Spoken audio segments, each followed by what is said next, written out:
Bonjour, bienvenue au Club électrotechnique amateur. Aujourd'hui, je vais vous parler d'électrostatique, d'électricité statique. J'ai fait un schéma ici. Ici, j'ai dessiné un récepteur électrostatique. Ça va être dans le but justement de pouvoir faire des expériences avec. Si on regarde ça, c'est fait de 5 transistors. Les deux premiers transistors ici, ça se trouve être les deux premiers transistors qui vont amplifier le signal qui va détecter par l'antenne qui est ici, à travers le condensateur et la bobine.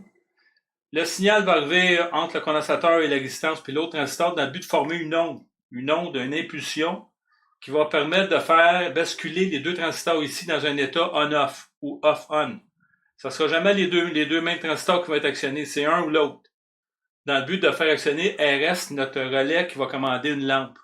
Donc, à toutes les fois qu'on va détecter une impulsion électrostatique, on va changer d'état de notre lampe. C'est ça qui est le but.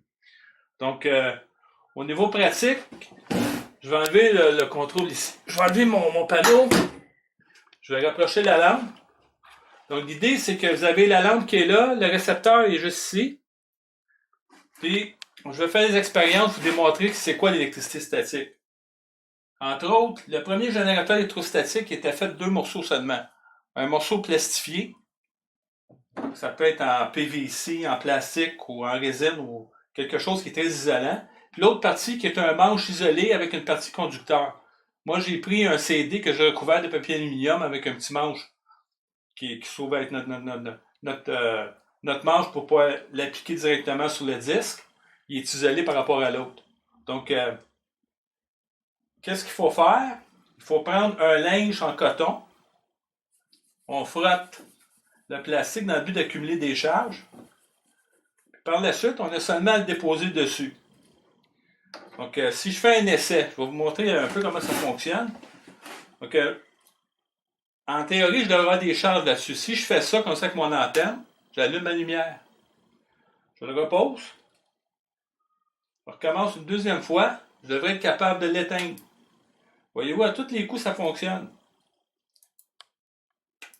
Ce schéma, ce système de générateur-là, c'est un générateur manuel, style un peu capacitif. On l'appelait l'électrophore. C'est Volta qui l'a inventé. Donc, si on refait une dernière fois, voyez-vous, à toutes les fois que je fais ça, je peux activer ma lampe à distance.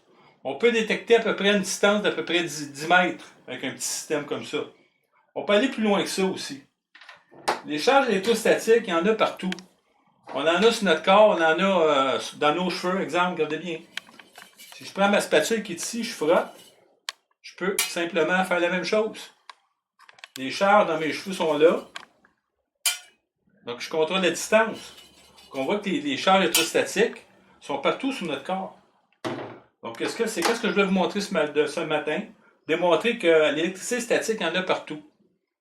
Puis, on peut l'utiliser pour faire un contrôle à distance. Merci, à la prochaine.